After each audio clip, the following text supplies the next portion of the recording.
भक्ति भाव से के साथ सूर्यदेव की आराधना की। जितेंद्रिय होकर निराहार रहते हुए उन्होंने पंच रात्रों का विधि से सूर्यदेव को अर्घ्य प्रदान किया और इसी नियम से प्रतिदिन उनकी आराधना करते रहे। 15वां वर्ष आने पर भगवान सूर्य गालव को दर्शन देते हुए बोले, विप्रवर तुम्हारा कल्याण हो, तुम कोई वर मांगो। गालव बोले, सूर्यश्रेष्ठ मेरा कोई पुत्र नहीं है, अतः मुझे मेरे वंश की वृद्धि करने वाला पुत्र दीजिए। भगवान सूर्य ने कहा, विप्रवर तुम्हारे वंश की वृद्धि करने वाला पुत्र प्राप्त होगा और वह तेजस्वी यशस्वी शास्त्राज्ञ तथा वेदों का प्रांगत पंडित होगा।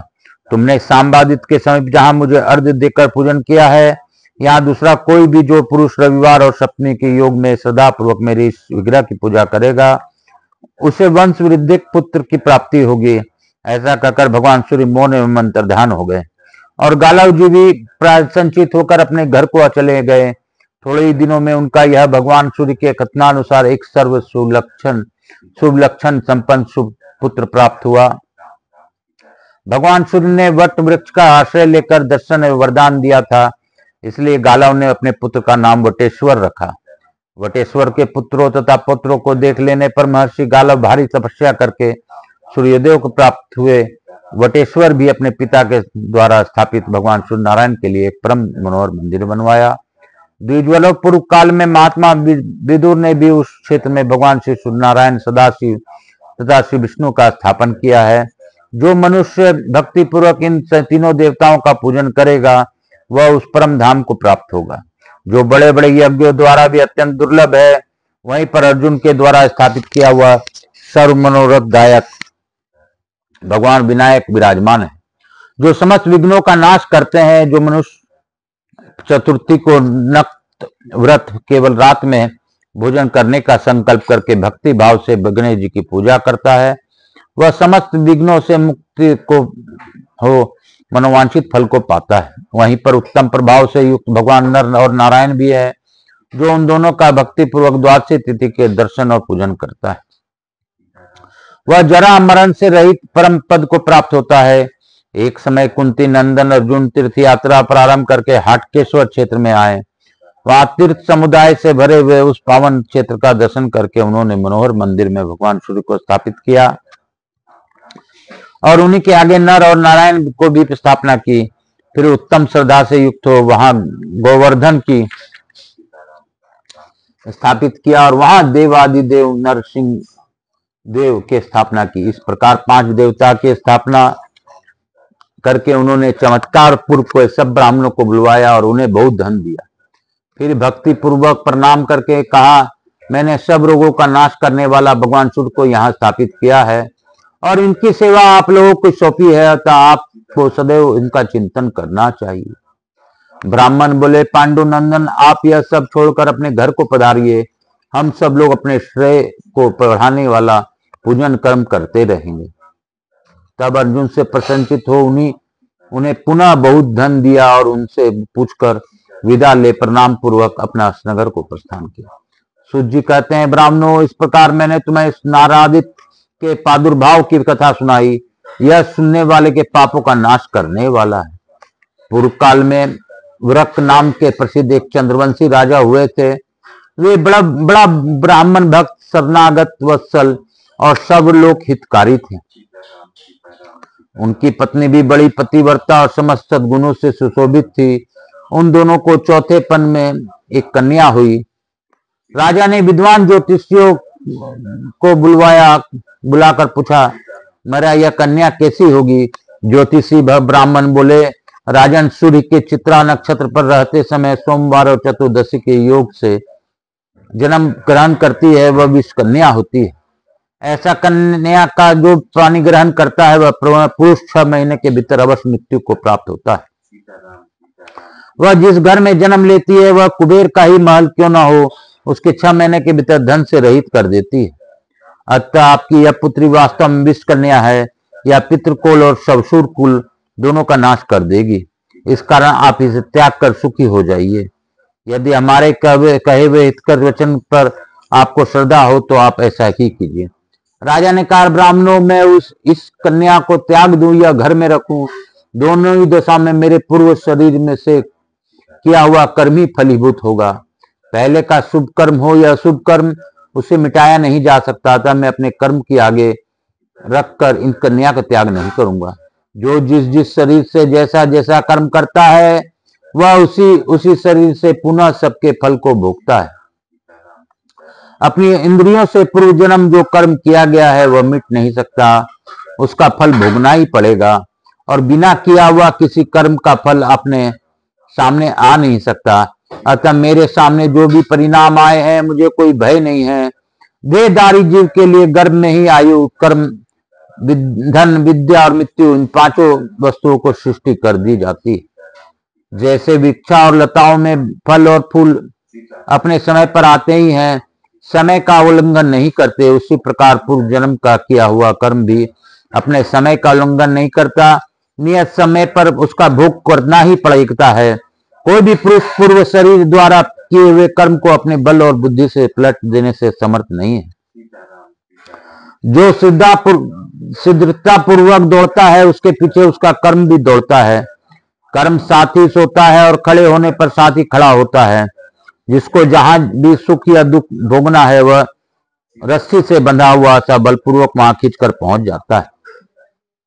जैसे तेल समाप्त हो जाने पर दीपक बुझ जाता है, उसी प्रकार कर्मों का नाश हो जाने पर जीव मोक्ष को प्राप्त हो जाता है। ऋतु काल में पुरुष के द्वारा गर्भ में स्थापित किए हुए अचेतन वीर के एक बिंदु का आश्रय लेकर जीव अपने कर्म के साथ वृद्धि को प्राप्त होता है। जिस उदर में कितने ही अन्न पान डाले जाएं, नष्ट हो जाते हैं, भक्ष्य पदार्थ पच जाता है, वही बड़ा पड़ा हुआ वह गर्भ क्यों नहीं नष्ट हो जाता। इसलिए लोक में देहधारियों का किया हुआ शुभाशुभ कर्म ही सुख दुख के रूप में प्राप्त होता है, ऐसा मेरा निश्चय है। और अरचित वस्तु भी देव प्रारब्ध कर्म से सुरक्षित होकर बच जाती है, और सुरक्षित भी देव से हत होकर नष्ट हो जाती है। वन में त्यागा हुआ अनाथ बालक भी जीवित रहता है, और घर में बड़े प्रयत्न से पाला पोसा जाने वाला शिशु भी मृत्यु को प्राप्त हो जाता है। ऐसा निश्चय करके राजा ने ज्योतिषियों के सलाह देने पर भी उस विष कन्या का परित्याग नहीं किया। पिता ने उसका नाम शर्मिष्ठा रख दिया। उसी समय क्रोध से भरे हुए राजा के शत्रुओं ने उनके राज को सब ओर से सताना आरंभ किया। तब राजा भी चतुरंगिनी सेना के साथ बाहर निकले और उन्होंने शत्रुओं के साथ जो घोर युद्ध किया, जो यमराज को लोक की जनसंख्या बढ़ाने वाला था। 10वें दिन राजा वक्र को शत्रुओं ने सब ओर से घेर कर मार डाला। उनके मारे जाने पर शेष सैनिक भय से पीड़ित तो अपने नगर कुछ भाग गए। इसी समय समस्त पूर्ववासियों ने शोक परायण हो उस दुष्टा विषकन्या को लक्ष्य करके कठोर वचनों में कहा, इसी पापिन के दोष से राजा की मृत्यु हुई है, अतः इसे शीघ्र ही बांध लिया जाए, और जब तक इस नगर में क्षय न हो जाए तब तक ही इसे यहाँ से बाहर निकाल दिया जाए। पूर्ववासियों की ये नाना प्रकार की बातें सुनकर विषकन्या का बड़ा वैराग हुआ। उसने अपनी निंदा की और भय तथा शोक में डूबी वह रात में निकलकर वन में चली गई। वहां प्राण त्याग करने का निश्चय करके वह आगे बढ़ती जा रही थी कि हाटकेश्वर क्षेत्र में जा पहुंची। उस मान क्षेत्र में विषकन्या ने देखा वह बहुत तेरे तपस्वी जनों से भरा हुआ है, चित्त में अत्यंत आहत उत्पन्न करता है। इतने में ही उसने अपने पूर्व जन्म की बात का स्मरण हो आया। अहो पूर्व जन्म में जब मैं चंडाल जाति की स्त्री थी, यही मैंने एक गाय की प्यास बुझाई थी। इसी के प्रभाव से मैं राजा के पवित्र भवन में उत्पन्न हुई, अतः अब मुझे यहाँ रहना चाहिए। पूर्व जन्म के में गौ के लिए किए हुए जलदान के महात्म्य का विचार करके उसने निर्मल जल से भरे हुए एक सरोवर का निर्माण किया, जो कि समुद्र के समान विस्तृत और मनोहर कमल वन से सुशोभित था। वहां बहुत से हंस, वक्र और चक्रवाक आदि पंछी सब और रहने लगे। तत्पश्चात राजकन्या ने उस सरोवर के समीप कैलाश शिखर के समान ऊंचा एक सुंदर मंदिर बनवाया, जो देखने में बड़ा ही मनोहर था। उसी में भक्ति भाव से भगवती पार्वती की स्थापना करके शास्त्रोक्त विधि व्रत का आश्रय ले राजकुमारी शर्मिष्ठा के देवी के आगे बड़ी भारी तपस्या की। केवल वायु पीकर पार्वती के नाम का जप करती हुई उसने अपने चित्त के निरंतर उन्हीं के चिंतन में लगा दिया था। इसी प्रकार देवी की आराधना में उसका दीर्घ काल व्यतीत हो गया, किंतु उसी अभीष्ट फल की प्राप्ति नहीं हुई। इसका सिर सफेद बालों में भर गया, मुख पर झुर्रियां पड़ गई, तो भी शिव वल्लभ भी पार्वती देवी संतुष्ट नहीं हुई। यह देखकर जब वह अत्यंत व्याकुल हो गई, तब एक ही क्षण में दुग्ध कुंद और चंद्रमा के समान उज्ज्वल एक वृषभ प्रकट हुआ। उसकी पीठ पर भगवान शंकर के साथ पार्वती देवी विराजमान थी। उनको चार भुजाएं थी, मुख पर प्रसन्नता छा रही थी और उनका दुर्वी रूप अलौकिक था। उसके वस्त्र और आभूषण सभी श्वेत वर्ण के थे।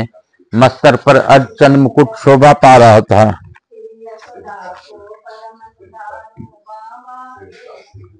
इन चिन्हों से गिरजा कुमारी पार्वती देवी को पहचान कर विषकन्या ने बारंबार प्रणाम करके इस प्रकार उनकी स्तुति की। विषकन्या बोली, देव देवेश्वरी आपको नमस्कार है। सब में निवास करने वाली देवी आपको नमस्कार है। समस्त कामनाओं को पूर्ण करने वाली, जरा मरण से रहित तथा सत्य स्वरूपा पार्वती आपको नमस्कार है। हे देवी, इंद्र आदि देवता भी आपके स्वरूप का यथावत वर्णन करना नहीं जानते, फिर मुझे जैसे मनुष्य कन्या आपके विषय में क्या कह सकती है। पृथ्वी, जल, अग्नि, वायु और आकाश स्वरूप संपूर्ण ब्राह्मण, देवता, असुर, मनुष्य आदि प्राणियों सहित जिनके श्री अंगों से प्रकट हुआ है, जिनका जन्म देने के लिए ब्रह्मा, नाश करने में महेश्वर और पालन करने में विष्णु भी समर्थ नहीं है, उन सर्वेश्वरी देवी को मैं कैसे स्तुति कर सकती हूँगी, जिनमें अनिमा आदि 8 गुणों वाला ऐश्वर्य स्वभावतः विद्यमान है तथा जिनका ऐश्वर लोक में सबसे बढ़कर और सबके लिए अत्यंत सप्रगनीय है, जिनके अनेक स्वरूप का ध्यान प्रायण मुनिगण निरंतर भक्ति पूर्वक ध्यान करते हैं। उस ध्यान के प्रभाव से संपूर्ण मनोरथों को प्राप्त होता है। मोक्ष प्राप्ति के लिए दृढ़ निश्चय रखने वाले योगी पुरुष अपने हृदय में जिनके स्वरूप का चिंतन करके भावपूर्वक पुष्पों के द्वारा उसकी अर्चना करते हैं, उन महामहेश्वरी का सत्वन में मानव होकर कैसे कर सकती हूँ। पार्वती देवी ने कहा, पुत्री, मैं तुम पर बहुत प्रसन्न हूँ, तुम मनोवांछित वर मांगो। विषकन्या बोली, देवी, मैंने पति को प्राप्ति के लिए तपस्या का यह उद्योग किया था, किंतु अब तो मैं बूढ़ी हो गई, अतः पति को लेकर क्या करूंगी। अब तो इतनी ही प्रार्थना है कि आप संसार के समस्त नारी जातियों के हित के लिए इस आश्रम में सदा निवास करें। देवी ने कहा, बद्री, आज से मैं तुम्हारी इस श्रेष्ठ एवं शुभ आश्रम में निवास करूंगी। इसमें तुम्हारा मनोरथ पूर्ण होगा। माघ शुक्ल तृतीया को जो स्त्री अथवा पुरुष यहाँ स्नान करेंगे, उन्हें मेरे प्रसाद से मनोवांछित फल की प्राप्ति होगी। स्त्री हो या पुरुष इस सरोवर में स्नान करके सब पापों से मुक्त हो जाएंगे। बद्रे, जो कन्या यहाँ भक्ति पूर्वक स्नान करेगी, उसे निसंदेह श्रेष्ठ पति की प्राप्ति होगी। जो मनुष्य यहाँ पर फलों का दान करेंगे, उनकी सभी मनोरथ सफल होंगे। ऐसा कहकर पार्वती देवी ने उस विषकन्या का अपने हाथ से स्पर्श किया। उसी क्षण वह वृद्धावस्था से मुक्त होकर दिव्य रूप से सुशोभित हो गई। तदंतर उस कन्या को अपनी सेविका बनाकर पार्वती देवी उसे कैलाश पर्वत पर ले गई। तभी से उस तीर्थ को शर्मिष्ठा तीर्थ कहते हैं, जो सब पातकों का नाश करने के लिए तीनों लोकों में प्रसिद्ध है। माघ मास के शुक्ल पक्ष की तृतीया को सब उपाय करके मनुष्य उस ताड़ाग में स्नान करे। यह परम पवित्र आयुर्वर्धक, सर्वपापनाशक तथा मनुष्य के मोक्ष देने वाले स्त्री तीर्थ है, जिसका वर्णन मैंने आप लोगों से किया है। बोलो शंकर भगवान की जय, बोलो काशी विश्वनाथ की जय, बोलो मेरे भोलेनाथ की जय।